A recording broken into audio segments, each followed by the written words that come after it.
అదేవిధంగా వేదికను అలంకరించినటువంటి మార్కెట్ సామర్థ్యాలు సోదరుడు ఇవాళ సంవత్సరం లోపల మానేరు నీళ్ళు కాడ కూడా మానేరు నీళ్ళు అత్తలేమని చెప్పి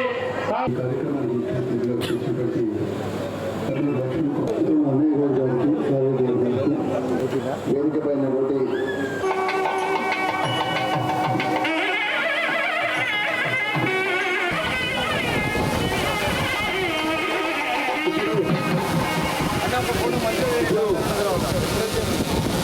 పైసాయికి వచ్చే చాలా సంతోషంగా ఉంది. మరి మా శివయ్య కూడా వారు ముగ్గురు అన్నప్పుడు మీరు తప్పకుండా ఈరోజే మా దేవాలయ అభివృద్ధికి అడుగువేసినట్టుగా భావిస్తూ జీవోను మంత్రిగా చక్రమిగా తప్పటితో స్వాగతించాలని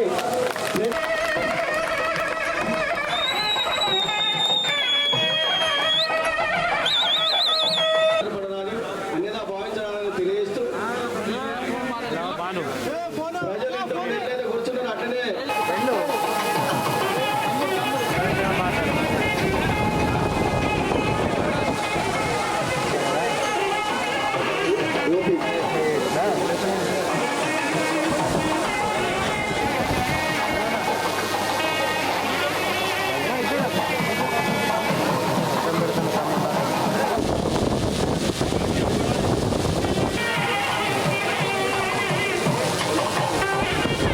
చరిత్రలో నిలిచిపోయే ఒక అపూర్వమైన ఘట్టం ఈరోజు ధన్యవాదాలు వేస్తున్నాం.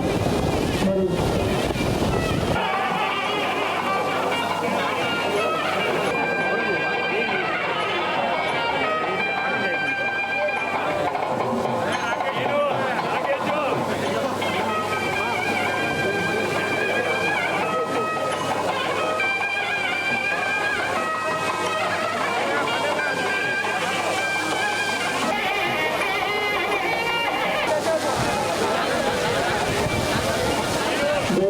ఫోటో దిగిన వారు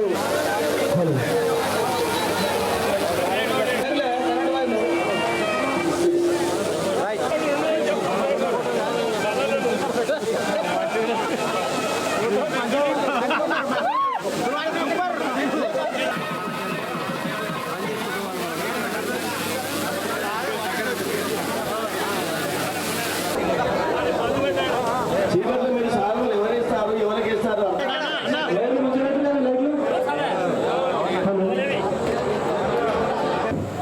మరి ఈ దేశంలో ఈ రాష్ట్రంలో టెంపుల్ సిటీకి తీర్చిదిద్దే విధంగా మంచి ఆర్కిటెక్చర్ అన్న ఒక మాస్టర్ ప్లాన్ తయారు చేయండి. మనందరం కలిసి వెళ్దాం.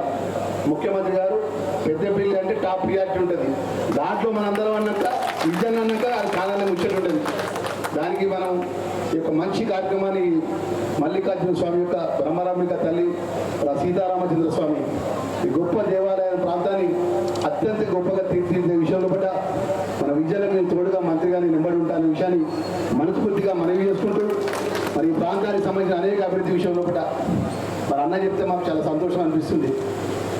సుమారు 200 కోట్ల రూపాయలు ఈ ప్రాంత అభివృద్ధి కోసం గత 20 నెలల లోపట్నే మరి పెద్ద ఎత్తున నిధులు తీసుకొచ్చి ప్రాంత ప్రజలకు ఏ సౌకర్యాలు అవసరం ఉంటాయో మా ప్రాంత ప్రజలకు ఏ విధంగా నేను మేలు చేయాలన్న విషయంలో కూడా మరి కఠోరంగా రాష్ట్ర ముఖ్యమంత్రి గారితో కానీ వివిధ శాఖల మంత్రులతో కానీ గౌరవ శ్రీధర్బాబు గారి నేతృత్వంలో కూడా సాధ్యమైన పెద్ద ఎత్తున నిధులు తీసుకొచ్చినాడు. మరి దానిలో భాగంగా నేను అన్నకు ఒక విషయం మనవి చేసుకుంటున్నా. మన ప్రాంతానికి సంబంధించిన కాంగ్రెస్ పార్టీ కార్యకర్తలు ఈ ప్రాంతానికి సంబంధించిన అన్ని వర్గాల ప్రజలకు మేలు చేసే గొప్ప కార్యక్రమాలు చేపట్టిన సందర్భంలో కూడా రాబోయే రోజుల్లో కూడా మరి పెద్ద ఎత్తున ప్రాంత అభివృద్ధి విషయంలో కూడా మనమందరం కూడా కలిసికట్టుగా ముందుకెళ్దామనే విషయాన్ని తెలియజేసుకుంటూ అన్న ముఖ్యంగా ఈ టెంపుల్ డెవలప్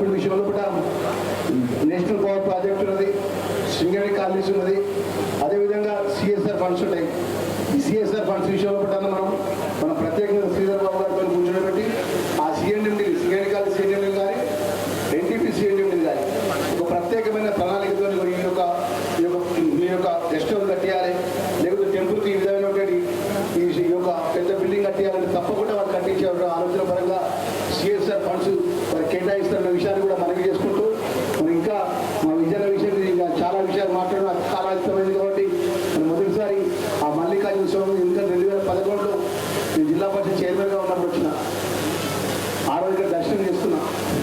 మనకి ఈరోజు అనుకోకుండా 2025లో అంటే ఒక 2 సంవత్సరాల కింద ఒక సామాన్యమైన కాంగ్రెస్ పార్టీ కార్యకర్తలు ఒక మామూలు కుటుంబంతో వచ్చి దళిత వర్గంలో వచ్చిన వాడిని ఇలా 2 సంవత్సరాల తర్వాత రాష్ట్ర క్యాబినెట్గా ఆ స్వామివారిని అమ్మవారిని దర్శించుకోవడం అంటే అది ముఖ్యమంత్రి రేవంత్ రెడ్డి గారు ఇచ్చినటువంటి అవకాశం, అలా గొప్ప అవకాశం ఇచ్చినటువంటి నాయకత్వంలో కూడా రాబోయే రోజుల్లో ఈ ప్రాంతం అనేక అభివృద్ధి విషయంలో కూడా మేమందరం కలిసికట్టుగా ముందుకు వెళ్తామన్న విషయాన్ని ఇక్కడ అనేక వర్గాల ప్రజలకు మనవి చేసుకుంటూ నాకు ఒక ప్రగాఢమైనటువంటి నమ్మకం, విశ్వాసం. ఈ విశ్వాసం నమ్మకంతో పాటు ఒక బలమైనటువంటి కోరిక ఉంది. ఈ మల్లికార్జున స్వామి దేవాలయాన్ని సంపూర్ణంగా దీన్ని అభివృద్ధి చేయాలని చెప్పి. ఎందుకంటే ఇది పెద్దపల్లి జిల్లాలోనే ఉన్నటువంటి ఏకైక పెద్ద దేవాలయం.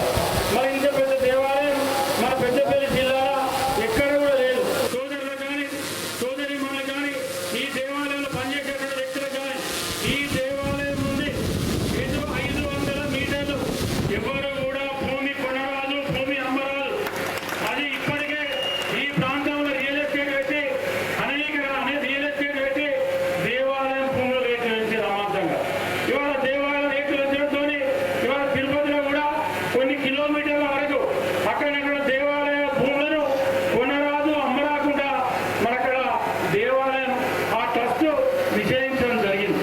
మనకి ఇలా ట్రస్ట్ లేదు కాబట్టి నేను మీకు చెప్తా ఉన్నా, ఈ దేవుని మీద ఏమాత్రం నమ్మకం ఉన్నా, దేవుని మీద ఏమాత్రం విశ్వాసం ఉన్నా, దేవుని మీద ఏమాత్రం ప్రేమ ఉన్నా, ఈ దేవునితోని ఈ దేవాలయంతోని బతికేటువంటి ఏ వ్యక్తి కూడా తప్పు చేస్తే ఆ దేవుడు వదిలిపెట్టడం కూడా నేను చెప్తా ఉన్నా. ఇవాళ ఈ దేవుడు ఇచ్చినటువంటి మా ఉండనే కావచ్చు, పాలక వర్గం కావచ్చు, మీరందరూ కూడా అవసరమైతే 10 రూపాయలు దేవుని కోసం ఖర్చు పెట్టాలి తప్ప 10 రూపాయలు ఆ దేవుని దగ్గర మీరు ఆశిస్తే ఆ దేవుడు ఎక్కడో ఒక దగ్గర దెబ్బ కొట్టాలని కూడా నేను ఈ సందర్భంగా తెలియజేస్తా ఉన్నా. ఈ దేవాలయాన్ని నవ్వుతో నవ్వుచేతని విధంగా దీన్ని మనం శక్తివంచన లేకుండా అందరి సహకారం తీసుకొని నేను ఇంతకుముందే రాగా చెప్పిన ఎమ్మెల్సీ గారికి, ఇంతకుముందే లచ్చన్న చెప్పిన, శ్రీధర్ బాబు గారికి మొన్ననే చెప్పిన, వీళ్ళందరూ తీసుకొని పాలక వర్గాన్ని తీసుకొని ముఖ్యమంత్రి గారి టైం తీసుకొని మేము అందరం కలిసి సీఎం కలుస్తాం. 72 మంది ఒగ్గు పూజలు పనిచేస్తూ ఉంటే వాళ్ళకు టికెట్ ధర మీద 25 రూపాయలు ఇవాళ మన గుడి నుండి ఇస్తా ఉన్నారు. వాళ్ళందరూ కూడా బాధపడతా ఉన్నారు. మా కుమ్మిడివెల్లిలో ఎక్కిస్తా ఉన్నారు. మాకు 50% టికెట్ మీద ఇవ్వాలని చెప్తే నేను కూడా కొండ సురేష్ గారు కానీ మన సంబంధిత కమిషనర్ వెంకటరావు కానీ మరి శైలజ మేడం ప్రిన్సిపల్ సెక్రటరీ గారు కానీ వాళ్ళతో మాట్లాడితే ఇలా కుమ్మిడివెల్లి ఆదాయం ఉన్నంత మన ఓదెల ఆదాయం లేదు. దాన్ని దృష్టిలో పెట్టుకొని గతంలో 25% ఇస్తే మరి నిన్నాక మొన్ననే 35%కి పెంచుకుంటే ఇవాళ మనం జీవో తీసుకొచ్చిన ఓదెల పూజాలకు.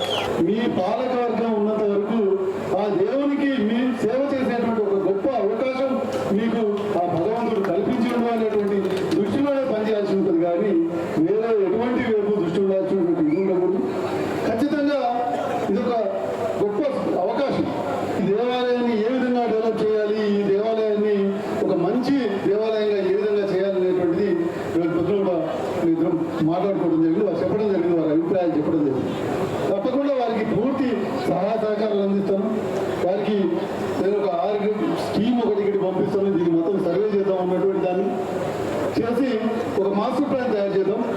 మొత్తం టెంపుల్ డెవలప్మెంట్ ఏ విధంగా చేయాలనేటువంటి ఒక మాస్టర్ ప్లాన్ చేద్దాం.